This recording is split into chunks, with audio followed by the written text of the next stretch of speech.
श्री गणेशाय नमः। श्री जानकी वल्लभो विजयते। श्री रामचरित मानस बालकांड पर्व 2। साधुদের চিত্তে সাম্য বিরাজমান থাকে। কেউ তাদের মিত্র বা শত্রু নয়। তাদের উদ্দেশ্যে শতকোটি প্রণাম নিবেদিত হল। যেমন অঞ্জলিবদ্ধ সুন্দর পুষ্প, যা এক হস্তে চয়ন করা এবং অন্য হস্তে অর্পণ করা, উভয় হস্তকেই সমভাবে সুগন্ধিত করে, তেমনি সজ্জন সন্ত ব্যক্তি শত্রু এবং মিত্র উভয়কেই সমরূপে কল্যাণ করে ধন্য করে। সহজ সরল চিত্ত সন্তগণ জগতের হিতাকাঙ্ক্ষী রূপে পরিচিত। তাদের এই বিশেষ স্বভাব এবং প্রীতির কথা জেনে আমি সবিনয়ে নিবেদন করছি যে তারা যেন আমার বালকোচিত বিনয় শ্রবণ করে আমার কৃপা করে, শ্রীরামচন্দ্র চরণে প্রীতি প্রদান করে। বহুরি বন্দি খলো গণসতী ভাই, যে বিনু কাজ দাহিনে হুবাই, পরহিত হানি লাভ জিন্হ কেরে, উজরে হর্ষ বিষাদ বসেরে। এইবার আমি শুদ্ধ সত্য জ্ঞানে দুষ্টদের প্রণাম করছি, কারণ তারা অকারণে তাদের হিতাকাঙ্ক্ষীর প্রতিকূল আচরণ করতে অভ্যস্ত। অন্যের ক্ষতিই তাদের দৃষ্টিতে লাভ। তারা অন্যের বিনষ্টিতে হর্ষ এবং কল্যাণে বিষাদগ্রস্ত হয়ে থাকে। দুষ্টগণ হরিহরের যশরূপ পূর্ণচন্দ্রের জন্য রাহু সম হয়ে থাকে।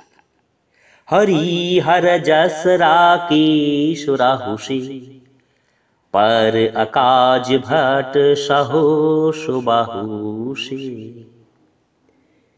जे पर दोष लखही सख साखी, पर हित घृत जिन्ह के मन माखी।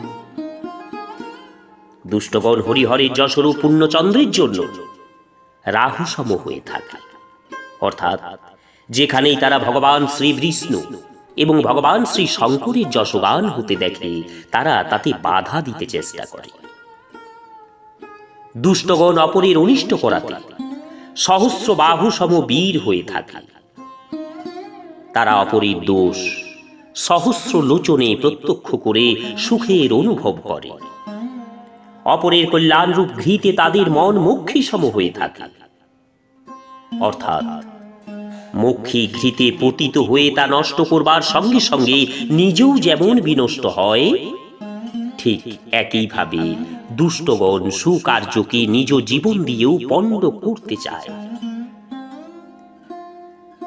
তেজ কৃষানুরোষ মহিষেষা, अघ अवगुण धन धने धनेशा, उदय केत समहित सबही के, कुंत करन समशोभतनी के।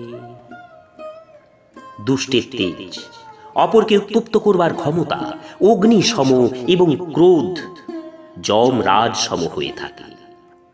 পাপ এবং দুর্গুণ আদিতে তারা কুবের সম সম্পদ সম্পন্ন হয়ে থাকে। সকলের অমঙ্গল সাধনে তাদের বৃদ্ধি কেতু সম। তাদের কুম্ভকর্ণ সম নিদ্রাগমনেই সকলের মঙ্গল নিহিত থাকে। শিলাবৃষ্টি শস্যক্ষেত্রকে ক্ষতি করবার সঙ্গে নিজেও দ্রবীভূত হয়ে বিনষ্ট হয়ে থাকে। দুষ্টের স্বভাব সেই শিলাসম হয়ে থাকে, যারা নিজের প্রাণ দিয়েও অপরের অনিষ্ট করতে ধাবিত হয়। আমি দুষ্টদের সহস্র মুখ বিশিষ্ট শেষ নাগ সমজ্ঞান করে তাদের দূর থেকে প্রণাম করি।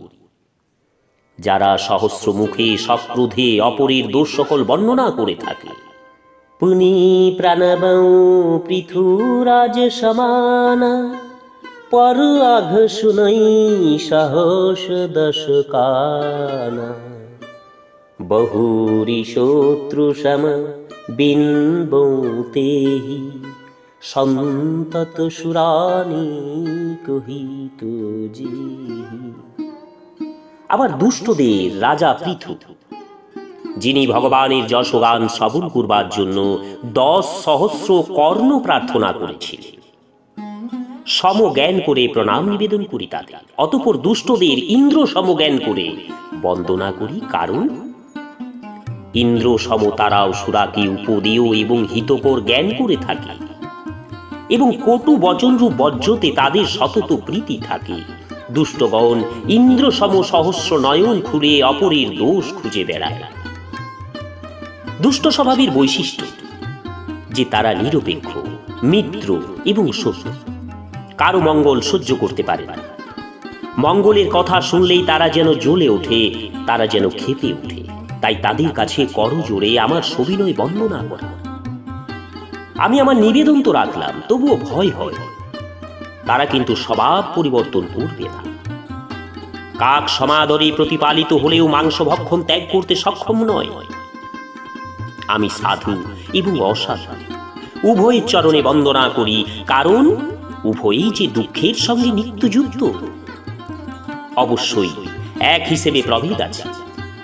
সাধুর বিদায় মৃত্যু সম দুঃখকর হয়, যা অসাধুর আগমনেই হয়ে থাকে। জগতে উভয়ের সৃষ্টি, সাধু এবং অসাধু ব্যক্তির সৃষ্টি একসঙ্গে হয়ে থাকে, কিন্তু একসঙ্গে সৃষ্ট কমল এবং যোগ সম তাদের গুণগত পার্থক্য বর্তমান থাকে। কমল দর্শন এবং স্পর্শ করলে সুখপ্রদ হয়, কিন্তু যোগ স্পর্শ করলে তা রক্ত শোষণ করে থাকে। সাধুর প্রকৃতি অমৃত সম হয়, যা মৃত্যুরূপ জগৎ থেকে মুক্তি প্রদান করে থাকে, আর অসাধুর প্রকৃতি সুরাসম হয়, যা মোহ, জড়তা এবং প্রমাদ সৃষ্টিকারী হয়ে থাকে। উভয় কিন্তু জগৎ রূপ অগাধ সাগর হতে সৃষ্ট। শাস্ত্র কথন অনুসারে সমুদ্র মন্থন কালে অমৃত এবং সুরা উভয়ই উৎপন্ন হয়েছিল। ভালো মন্দ সকলে নিজ কর্মানুসারে সুযশ অপযশ লাভ করে থাকে। অমৃত, চন্দ্র, গঙ্গা এবং সাধু, আর বিষ অগ্নি কলিযুগের পাপের নদী, অর্থাৎ কর্মনাশা এবং হিংসার বিশ্বাসী ব্যাধ। এদের গুণ অবগুণের সঙ্গে সকলেই পরিচিত, কিন্তু যে ব্যক্তির যেমন স্বভাব তার তাতেই প্রীতি থাকে। সজ্জনের প্রীতি সতত উৎকৃষ্ট বস্তুতে, কিন্তু অধম সতত কদর্য বস্তু ভালোবাসে। অমৃতের প্রশংসা হয়ে থাকে অমরত্ব প্রদানে, কিন্তু গরল বিষ প্রাণ হরণ করে। দুষ্টের পাপ এবং অবগুণ আর সাধুর গুণ সকল সাগর সম অসীম অপার হয়ে থাকে। এসবের প্রকৃত রূপ জানবার জন্য কিছু গুণাগুণের আলোচনা করা প্রয়োজন ছিল, তাই তা করা হলো, যাতে তা ত্যাগ অথবা গ্রহণের বিচার করা সম্ভব হয়।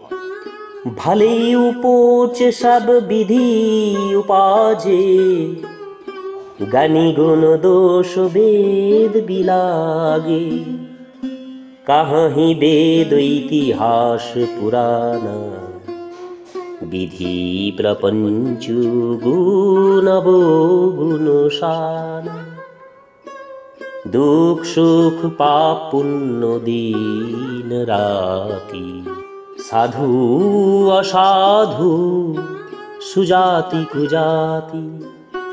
দানব দেব উঁচু অরু নিচু, আমি সুজীবন মাহারু নিচু।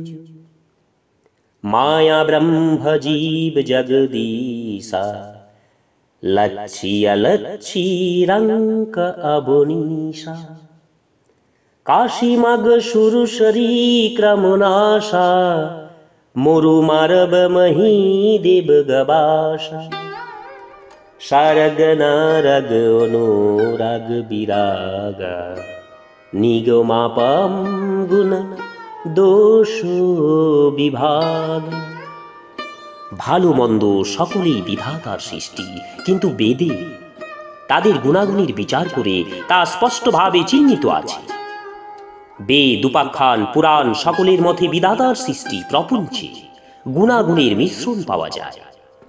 সুখ দুঃখ, পুণ্য পাপ, দিবস রজনী, সাধু অসাধু, সুজাত কুজাত, দেবতা দানব, উচ্চ নীচ, অমৃত বিষ, সুন্দর জীবন, মৃত্যু, ব্রহ্ম মায়া, ঈশ্বর জীব, সম্পত্তি, দারিদ্র দরিদ্র, রাজা, কাশী মগধ, গঙ্গা, কর্মনাশা, মালওয়া, মরু, ব্রাহ্মণ, চণ্ডাল, স্বর্গ নরক, অনুরাগ বৈরাগ্য, এ সকলেই বিধাতার এই সৃষ্টি।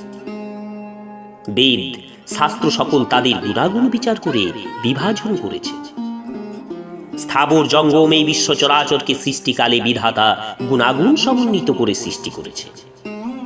সাধু সন্ত রূপ হংস সকল সেই সৃষ্টির মধ্যে দোষযুক্ত জলকে ত্যাগ করে কেবল গুণযুক্ত দুগ্ধই গ্রহণ করে থাকে।